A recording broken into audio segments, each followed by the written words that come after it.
कई साल पहले शहर से दूर एक गरीब गांव में उमर खालिद नाम का एक शख्स रहता था। पेशे से जमींदार, वह हर सुबह खेतों का रुख करता और शाम ढलते घर लौटता। उसकी जिंदगी सादगी और मेहनत से भरी थी। गांव में लोग उसे नेक दिल और मददगार मानते थे, मगर उमर की सबसे बड़ी आजमाइश उसके घर में थी। उसकी बूढ़ी माँ नजमा और बीवी सकीना, दोनों के बीच अनबन ने घर का सुकून छीन लिया था। उमर की बीवी सकीना अल्लाह पर गहरा यकीन रखती थी। वह हर मुश्किल में सब्र और दुआ का सहारा लेती। दूसरी तरफ नजमा अपनी बहू सकीना से नाराज इसलिए रहती क्योंकि उमर और सकीना की शादी को 10 साल गुजर चुके थे। फिर भी नजमा ने अपने पोते का मुंह नहीं देखा था। नजमा, जो खुद एक औरत थी, यह समझने में नाकाम थी कि औलाद होना या न होना इंसान के इख्तियार में नहीं है। नजमा हर छोटी छोटी बात पर अपनी बहू सकीना पर गुस्सा करती। नजमा के ताने घर में तनाव लाते। उमर हर दिन दोनों को समझाने की कोशिश करता, मगर हालात नहीं सुधरते। बढ़ती हुई निराशा और अकेलापन सकीना को अंदर से तोड़ रहा था। जैसे जैसे दिन बीतते गए, घर का माहौल और भी बोझिल होता गया। सकीना, जो पहले हर बात पर सब्र करती थी, अब नजमा के तानों से निराश होने लगी थी। उसके चेहरे पर उदासी की एक गहरी छाप दिखने लगी। कई बार वह रात के अंधेरे में चुपचाप रोती, यह सोचकर कि उसकी कमी क्या है। बच्चे की चाहत उसे भी थी, लेकिन वह जानती थी कि यह उसके बस में नहीं। नजमा के कड़वे बोल अब उसके दिल में चुभने लगे थे और उसे लगने लगा था कि इस घर में उसकी कोई जगह नहीं। वह अक्सर अकेले में बैठकर अपनी किस्मत पर सोचती, मगर उससे अल्लाह राबुल इज्जत पर पूरा यकीन था कि वो एक न एक दिन उसकी खाली गोद खुशी से भर देगा। वह अपने आप को समझा लेती, मगर नजमा फिर से शुरू हो जाती और उसे कहती, मेरी बेटे की जिंदगी से चली जा, तू मुझे पोते का सुख तो दे नहीं सकती। उमर भी हर बार अपनी माँ से गुजारिश करता और उसे समझाता। उमर की कोशिशें भी अब बेमानी लगने लगी थी, क्योंकि उसकी माँ अपनी जिद पर अड़ी हुई थी। उन्हें इस दुनिया से जाने से पहले पोते का मुंह देखना था, जो अब नामुमकिन सा था। एक शाम जब उमर खेत से लौटा तो उसने देखा कि सकीना कमरे में बैठी, उसकी आंखें सूजी हुई थी। नजमा हमेशा की तरह आंगन में बैठी कुछ बड़बड़ा रही थी। उस दिन उमर ने फैसला किया कि अब और खामोश नहीं रहेगा। उसने अपनी माँ के पास जाकर नरमी से कहा, अम्मा, सकीना ने इस घर को अपना माना है। उसकी तकलीफें मेरी भी हैं। बच्चे अल्लाह की देन हैं और हम उन्हें अपनी मर्जी से नहीं ला सकते। क्या आप सकीना को इसी तरह ताने देती रहेंगी? नजमा कुछ देर के लिए चुप हो गई, जैसे उन्हें बेटे की बात ने अंदर तक छू लिया हो, मगर वो कहाँ बाज आने वाली थी। उसने उमर को बहकाना शुरू कर दिया और कहने लगी, बेटा, तुम दूसरी शादी क्यों नहीं कर लेते? बच्चे का इंतजार करने से अच्छा है दूसरी शादी कर लो। और मैं तुम्हें कौन सा सकीना को छोड़ने के लिए कह रही हूँ? सकीना इस घर की बहू है और उसका भी हक है। यह सुनकर उमर सन्न रह गया। उसकी माँ की बात ने उसे अंदर तक हिला दिया। वह जानता था कि सकीना से वह बेइंतहा प्यार करता है और दूसरी शादी का ख्याल भी उसे मंजूर नहीं था। सकीना, जो कमरे में सब सुन रही थी, उसका दिल बैठ गया। उसे लगा जैसे उसके वजूद को ही कोई नकार रहा हो। आंखों से आंसू बहने लगे, और इस बार खामोशी से नहीं, बल्कि एक दर्द भरी सिसकी के साथ। उमर ने अपनी माँ को देखा, फिर धीरे से सकीना की तरफ बढ़ा। उसने सकीना के हाथ थाम लिए और नरमी से कहा, सकीना, मेरी माँ जो कह रही है उस पर ध्यान मत दो। मैं तुम्हें कभी नहीं छोड़ूंगा और न ही मैं दूसरी शादी करने का सोच सकता हूँ। तुम ही मेरी दुनिया हो। सकीना ने अपनी भीगी पलकों से उसे देखा। उसकी बात में कुछ सुकून था, पर दिल का जख्म गहरा था। नजमा को अपने बेटे का यह व्यवहार बिल्कुल पसंद नहीं आया। उसने मुंह फेर लिया और बुदबुदाते हुए कहा, देख लेना, यह औरत कभी तुम्हें सुख नहीं देगी। उमर को समझ नहीं आ रहा था कि वह इस घर में शांति कैसे लाए। सकीना का दर्द, माँ की जिद, यह सब उसे अंदर ही अंदर खाए जा रहा था। उसे लगा जैसे वह एक ऐसे चौराहे पर खड़ा है जहाँ कोई रास्ता नहीं। अगले दिन से उमर ने खेतों में और ज्यादा मेहनत करना शुरू कर दिया। शायद काम की थकान उसे घर के इस तनाव से थोड़ी राहत दे सके। सकीना ने भी अपनी दुआओं में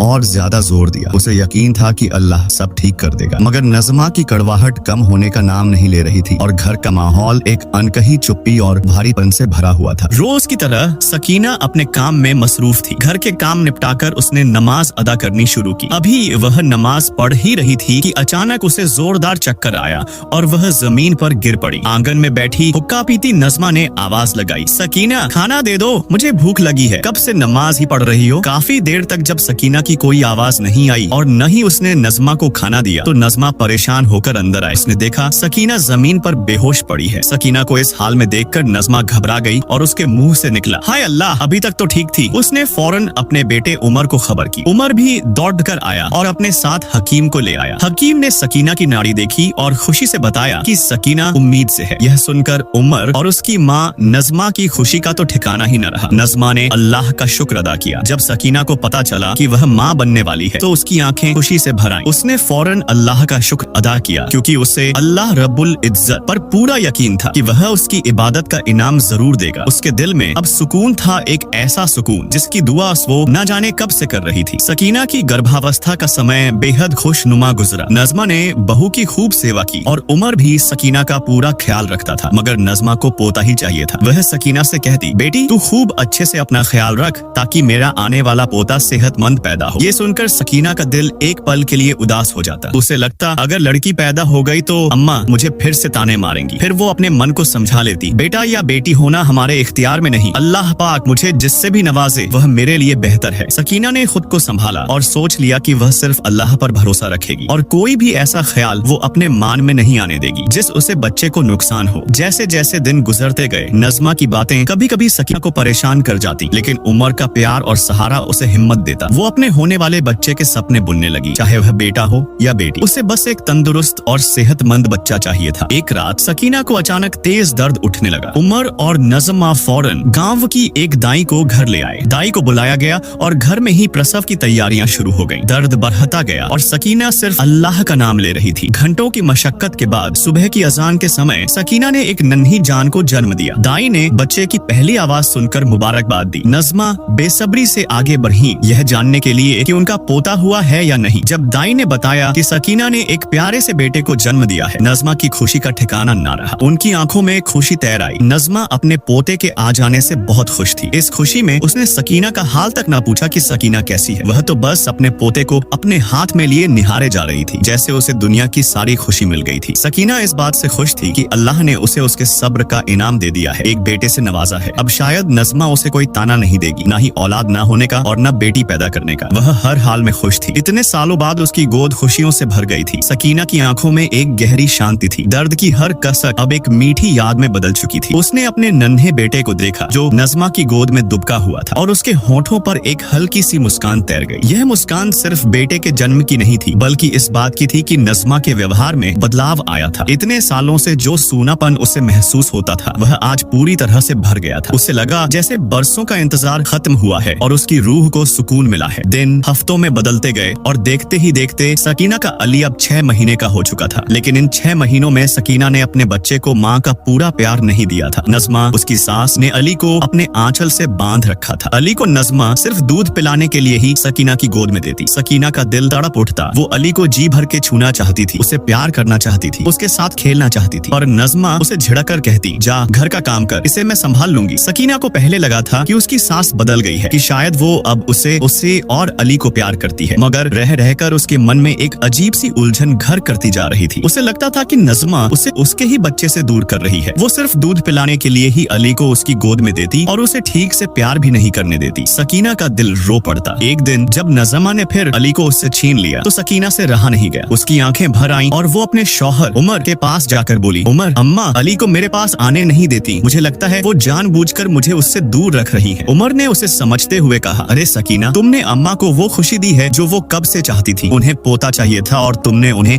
अली जैसा प्यारा बच्चा दिया। अगर अली अम्मा के पास रहता है, वही उसका ख्याल रखती है, तो इसमें क्या हर्ज है। वो भी तो बूढ़ी है, उन्हें भी तो किसी का साथ चाहिए। उमर की बातें सुनकर सकीना शांत तो हो गई, पर उसके मन का दर्द कम नहीं हुआ। वो अपने बच्चे को सीने से लगाना चाहती थी, उसे प्यार करना चाहती थी, उसकी नन्ही उंगलियों को चूमना चाहती थी। पर नज़मा के बर्ताव ने उसे एक अजीब सी घुटन में फंसा दिया था। उसे लगने लगा था कि उसकी ममता पर जैसे कोई ग्रहण लग गया है। अली के लिए सकीना की बेबसी और दर्द का नजारा दिल दहला देने वाला था, मगर कोई इस बात को समझना ही नहीं चाहता था। नज़मा अपनी जिंदगी जी चुकी थी, लेकिन सकीना तो अली की माँ थी। एक माँ को अपने बच्चे की जरूरत थी। नज़मा ने अपने बच्चे को प्यार नहीं दिया, ये उसकी गलती थी। पर सकीना जो बेगुनाह थी, उसे किस बात की सजा मिल रही थी। देखते ही देखते अली अब 3 साल का हो गया था। वो अपनी माँ से ज्यादा अपनी दादी नज़मा के पास रहता और उन्हीं को अपनी माँ समझता था। सकीना उसे दूर से निहारती तो उसका कलेजा छलनी हो जाता, मगर अब जो होने वाला था वो उसके सोच से भी परे था। एक दिन अली को बहुत तेज बुखार हुआ। नज़मा हकीम को बुला लाई। हकीम ने दवा दी और चला गया। सकीना अपने बच्चे के पास खड़ी थी, पर उसे अली को छूने की इजाजत नहीं थी। सकीना का दिल दर्द से भर गया, उसकी आंखें नम थी अपने बच्चे को इस हाल में देखकर। नज़मा ने अली की खिदमत की, उसे हकीम की दी हुई दवाई पिलाती रही, मगर बुखार बहुत शिद्दत वाला था। हकीम की दवाई ने असर दिखाना बंद कर दिया था। सकीना परेशान थी, अब क्या होगा। उसने नज़मा से कहा, अम्मा अली को शहर ले चलते हैं, ये बुखार कम होने का नाम नहीं ले रहा। हम अली को शहर ले जाएंगे, वो जल्दी ही ठीक हो जाएगा। नज़मा ने सकीना से कहा, तू मुझे मत सिखा कि बच्चे को किस तरह पाला जाता है। हकीम साहब ने जो दवाई दी है उससे बुखार कम हो जाएगा और हर चीज को ठीक होने में थोड़ा वक्त लगता है। अली बिल्कुल ठीक हो जाएगा। देखते ही देखते बुखार और भी तेज होने लगा। अली ने 3 दिन से कुछ भी नहीं खाया था और नज़मा उसे हकीम की दवाई पिलाई जा रही थी। आखिरकार सकीना के कहने पर उमर ने अपनी माँ नज़मा से बात की। अम्मा, अली का बुखार कम होने का नाम ही नहीं ले रहा है, हमें और देर नहीं करनी चाहिए, हमें अली को शहर ले जाने दें, अली बिल्कुल ठीक हो जाएगा। इस पर नज़मा ने कहा, तुम लोग मेरे अली को शहर ले जाना चाहते हो? शहरी डॉक्टर कैसे होते हैं, क्या तुम्हें पता नहीं? शहरी डॉक्टर बच्चों को मार देते हैं और पैसे अलग लूटते हैं। तुम दोनों नादान हो, ना जाने किसकी बातों में आ गए हो। अली हकीम साहब की दवाई से बिल्कुल ठीक हो जाएगा, मैं ठंडे पानी की पट्टियां तो रख ही रही हूँ। लाख समझाने पर भी नज़मा अपनी बात पर अड़ी रही। उन्होंने अली को शहर ले जाने से साफ मना कर दिया। सकीना जो बहुत बेचैन थी और मजबूर भी, उसे उस रात नींद नहीं आई। वो अपने बेटे के पास गई और चुपके से अपने बेटे के सर पर हाथ फेरने लगी। उसने देखा अली का जिस्म आग की तरह तप रहा है, बुखार कम होने का नाम ही नहीं ले रहा था। वो बेबस अपने बच्चे को निहारे जा रही थी। नज़मा इधर आराम से सो रही थी। उसने अपने शौहर उमर को सारी बात बताई और कहा, उमर, अली का बुखार बहुत तेज है, अल्लाह न करे अली को कुछ हो जाए। मैंने उसके सर पर हाथ फेरा, उसने कोई हरकत नहीं की, मुझे बहुत डर लग रहा है। उमर, हमें अली को शहर लेकर जाना होगा, इसके बदले आप जो चाहें वो मुझे कह दें, मैं सब कुछ सह लूंगी और कोई शिकायत भी नहीं करूंगी। बस एक बार अली को शहर के हॉस्पिटल में दिखा दें, मैं उसके लिए कुछ भी करने को तैयार हूँ। उमर ने सकीना की बातों पर ध्यान दिया और सोचा, सकीना ठीक कहती है, हमें अली को शहर ले जाना होगा, वहीं इसका सही से इलाज हो पाएगा। इसी उम्मीद के साथ उमर ने नज़मा से कहा, अम्मा, हम अली को शहर लेकर जा रहे हैं, यहाँ उसे रखना मुनासिब नहीं और हकीम साहब की दवाई काम नहीं कर रही है। 3 दिन से ज्यादा गुजर चुके हैं, अब कोई रास्ता नजर नहीं आता। इस पर नज़मा नाराज हो गई और कहा, ठीक है, ये तुम्हारी औलाद है, तुम्हें जैसा लगता है वैसा करो, मगर हाँ, ये बात याद रखना, अगर अली को कुछ हुआ तो उसके जिम्मेदार तुम दोनों होगे। उमर ने अपनी माँ की बातों पर खामोशी इख्तियार कर ली और अली को शहर ले जाने का इरादा किया। उमर और सकीना अपने बच्चे अली को शहर ले आए। अली की हालत बहुत खराब थी। डॉक्टर ने अपनी पूरी कोशिश की अली का बुखार कम करने की, मगर बुखार कम न हो सका। डॉक्टर ने बताया, अली का बुखार दिमाग पर चढ़ गया था, आप लोगों ने बहुत देर कर दी। बुखार की वजह से दूसरे ही दिन अली इस दुनिया से चला गया। सकीना के तो होश ही उड़ गए। क्या शहर लाना उसकी गलती थी? अब क्या होगा? अब वो अपनी सास को क्या जवाब देगी? सकीना और उमर अली की ये खबर सुनकर अंदर से टूट गए। उनका इकलौता बेटा अली, जो अल्लाह ने इतने सालों बाद अता किया था, वो दुनिया से जा चुका था। सकीना फूट फूट कर रोने लगी। उमर भी सदमे में था। आखिर क्या हो गया था उसके अली के साथ? अब कौन सी कयामत दोनों पर टूटने वाली थी? अभी तक नज़मा को खबर नहीं थी कि उनकी आंखों का तारा अली अब इस दुनिया में नहीं रहा। सकीना के सर पर गमों का पहाड़ टूट पड़ा था। अली, उसका जिगर का टुकड़ा जिसे उसने इतनी मुश्किल से पाया था, अब इस दुनिया में नहीं था। उसकी आंखों से आंसू रुकने का नाम नहीं ले रहे थे। क्या शहर लाना उसकी गलती थी? क्या उसकी ममता ही उसके बच्चे की जान ले गई? इन सवालों ने उसके मन में बवंडर मचा दिया था। उससे अपनी सास नज़मा का सामना करने से भी डर लग रहा था। कैसे बताएगी वह अपनी सास को कि उनका आंखों का तारा अब नहीं रहा? उमर भी सदमे में था। उसका इकलौता बेटा, जिसकी किलकारियों से घर गूंजता था, आज हमेशा के लिए खामोश हो गया था। दोनों पति पत्नी अंदर से पूरी तरह टूट चुके थे। उन्हें समझ नहीं आ रहा था कि अब कौन सी नई मुसीबत उन पर टूटने वाली थी। नज़मा को अभी तक इस भयानक खबर का पता नहीं चला था। आखिरकार उमर और सकीना ने अली को घर ले जाने का फैसला किया। जब उमर और सकीना अली के बेजान शरीर को लेकर घर पहुंचे तो नज़मा ने पहले उन्हें गुस्से से देखा। मैंने कहा था ना, शहर के डॉक्टर बच्चों को मार डालते हैं, ये सब तुम्हारी नादानी का नतीजा है, नज़मा चिल्लाई। लेकिन जब उसकी नजर अली के शांत बेजान चेहरे पर पड़ी तो उसकी आवाज गले में ही अटक गई। उसके हाथ से तस्बीह छूटकर जमीन पर गिर गई। अली, मेरा अली। उसके मुंह से केवल यही शब्द निकले। सकीना हिम्मत करके आगे बढ़ी और नज़मा के पैरों में गिर पड़ी। अम्मा, हमें माफ कर दीजिए, हम अली को बचा नहीं पाए। सकीना का रोना और तेज हो गया। नज़मा ने सकीना को धकेला। दूर हो जा मुझसे, तूने मेरे अली को मार डाला, तेरी वजह से मेरा बच्चा मुझसे छिन गया। नज़मा का चेहरा गुस्से और दर्द से तमतमा रहा था। उसने सकीना पर हाथ उठा दिया, लेकिन उमर ने बीच में आकर उसका हाथ पकड़ लिया। अम्मा, सकीना की कोई गलती नहीं है, ये सब अल्लाह की मर्जी थी। शायद अली हमें इतने दिनों की खुशियां देने के लिए ही आया था। हम सबने अपनी पूरी कोशिश की, लेकिन शायद यही अली की तकदीर थी। नज़मा ने भारी आवाज में कहा। तकदीर? कैसी तकदीर? तुम सबने मेरे बच्चे को मार डाला। नज़मा जमीन पर बैठ गई और फूट फूट कर रोने लगी। उसका दर्द उसकी आंखों से आंसुओं के रूप में बह रहा था। सालों बाद उसे जो खुशी मिली थी वह पल भर में छिन गई थी। अली सिर्फ उसका पोता नहीं बल्कि उसकी सूनी जिंदगी का सहारा था। मगर सकीना और उमर पर क्या बीत रही थी ये कोई नहीं जानता था। अली के जाने के बाद घर में सन्नाटा पसर गया था। नज़मा ने सकीना से बात करना बंद कर दिया था। वह हर पल उसे कोसती रहती थी, उसे ही अली की मौत का जिम्मेदार मानती थी। सकीना का दिल भी दर्द से छलनी था। एक तरफ अपने बच्चे को खोने का गम, दूसरी तरफ सास के ताने और नफरत। वह अंदर ही अंदर घुटती जा रही थी, मगर उसने अल्लाह पाक से कभी शिकायत नहीं की। उसे आंसू जम से गए थे। अली का जाने का गम ने उसे और भी तोड़ दिया था। उमर भी सदमे में था। उमर दोनों के बीच पीस रहा था। वह अपनी माँ को समझाना चाहता था, लेकिन नज़मा किसी की बात सुनने को तैयार नहीं थी। उसने अपने कमरे में खुद को बंद कर लिया था और अली की यादों में खोई रहती थी। घर का माहौल इतना बदल गया था कि सांस लेना भी मुश्किल था। सकीना को अब हर पल यह एहसास होता था कि वह इस सब की जिम्मेदार है। अगर अम्मा हमें सही वक्त पर हॉस्पिटल ले जाने देती तो आज हमारा अली हमारे पास होता, मगर वो किसी से शिकायत भी नहीं कर सकती थी। नज़्मा की नफरत भरी निगाहें उसे हरदम चुभती रहती थी। उसे लगता था जैसे उसने सचमुच कोई बहुत बड़ा गुनाह कर दिया है। उसकी रातों की नींद उड़ गई थी और दिन का चैन छिन गया था। सकीना को अली के जाने के बाद नज़्मा पर दुखों का पहाड़ टूट पड़ा, क्योंकि वह उसे अपने जिगर के टुकड़े की तरह चाहती थी। हर पल अली की याद उसे सताती और जब जब याद आती वह सकीना को कोसती, ये कहकर कि उसी की वजह से उसका अली उससे दूर हुआ है। सकीना चुपचाप सब सहती। इधर नज़्मा भी खुद को तन्हा महसूस करती और एक गहरी सोच में डूब जाती। एक दिन नज़्मा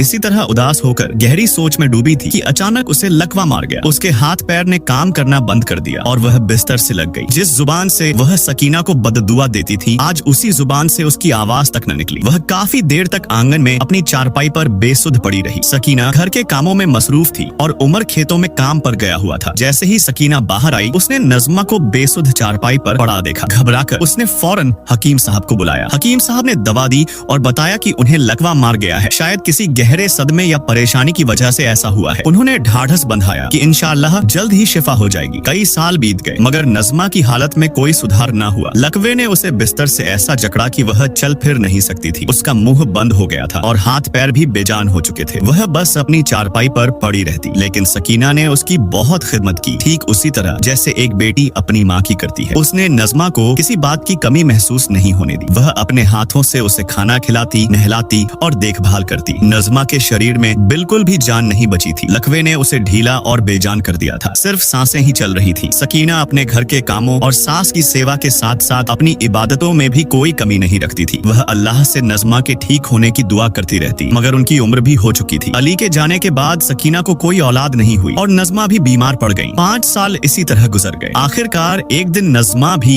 इस दुनिया से रुखसत हो गई। लकवे की वजह से उनका खाना पीना बंद हो गया था और धीरे धीरे उनकी सांसें भी थम गई। अब उमर और सकीना दोनों अकेले रह गए। न कोई औलाद थी और न ही अब माँ का साया रहा। एक दूसरे के सहारे एक सूनेपन के साथ सकीना और उमर जीवन की राह पर चल पड़े थे। सकीना की आंखों ने सालों से हज पर जाने की तमन्ना की थी। उसका सपना था, वो हज पर जाने की कब से ख्वाहिशमंद थी, लेकिन जिंदगी की उलझनों ने उसे ऐसा जकड़ा कि वह कभी निकल ही नहीं पाई। ये घर, ये आंगन उसे हर पल अपने अली की याद दिलाता। उसकी रगों में अली की यादें खून बनकर दौड़ती थी और अम्मा की वो बातें, वो सिसकियां आज भी उसके कानों में गूंजती थी। इस दर्द से उभरने के लिए सकीना ने उमर से कहा, उमर क्यों ना हम किसी दूसरे शहर चले जाएं? ये घर मुझे अली की याद दिलाता है और अम्मा की वो सब बातें मेरे कानों में गूंजती हैं। उमर ने सकीना को समझाते हुए कहा, सकीना हम अपना घर छोड़कर कहाँ जाएंगे और दूसरे शहर में रहना इतना आसान नहीं है। फिर भी उमर अपनी पत्नी के अकेलेपन और उसकी मायूसी को भली भांति समझता था। उसने सकीना से वादा किया कि वो उसे हज पर अपने साथ लेकर जाएगा। वो अपनी माँ के साथ भी हज करना चाहता था, लेकिन जिंदगी ने ऐसी करवट ली कि वह यह सब नहीं कर पाया। उसने सकीना से वादा किया कि वह अपनी पत्नी को हज जरूर करवाएगा, जो सकीना का सपना था। सकीना ने आमीन कहा, शायद इस उम्मीद में कि वह इस गहरे गम से निकल सके। दिन तो बीत ही जाते हैं, लेकिन अपने को खोने का गम सकीना को अंदर से तोड़ रहा था। आखिरकार वह दिन भी आ गया जब उन्हें हज पर जाना था। दोनों उस पाक मुकद्दस जगह पर पहुंचे जहां जाने की ख्वाहिश हर मोमिन करता है। जैसे ही सकीना ने काबा शरीफ को देखा, उसकी आंखों में आंसू आ गए। उसने अल्लाह से दुआ की, या अल्लाह मेरा अली मुझे वापस कर दे। तूने इतने दिनों बाद मेरी झोली खुशियों से भरी थी। मैं तुझसे अपनी औलाद मांगती हूँ, अल्लाह मेरा अली मुझे लौटा दे। रो रो कर दुआ मांगते हुए उमर भी रो पड़ा। उनकी तन्हा जिंदगी में अली की कमी उन्हें हर पल कचोटती थी। दोनों मियाँ बीवी अल्लाह पाक से अपने अली को मांगते रहे। उसने अल्लाह के सामने सजदे में सर रख दिया और तब तक न उठा जब तक उसकी दुआ खत्म नहीं हो गई। ऐसा लग रहा था जैसे वह अल्लाह से रूबरू होकर गुफ्तगू कर रही हो। उमर ने किसी तरह अपनी पत्नी सकीना को उठाया और कहा, वह बहुत गफूर रहीम है, वह सबकी सुनता है, वह हमारी दुआ को रद्द नहीं करेगा। वे जितने दिन वहाँ रहे, दुआ का सिलसिला जारी रहा। जब वे घर लौट आए, कुछ ही महीने गुजरे होंगे कि यह ऊपर वाले का करिश्मा था। सकीना उम्मीद से थी। दोनों की खुशी का ठिकाना नहीं था। सकीना अपने आने वाले बच्चे की सलामती के लिए दुआ करती। जो हादसा सकीना के साथ हुआ था, उसने उसकी जिंदगी पर एक गहरी छाप छोड़ दी थी, मगर उसे सिर्फ अपने अल्लाह पर यकीन था। उसने अपने तमाम फैसले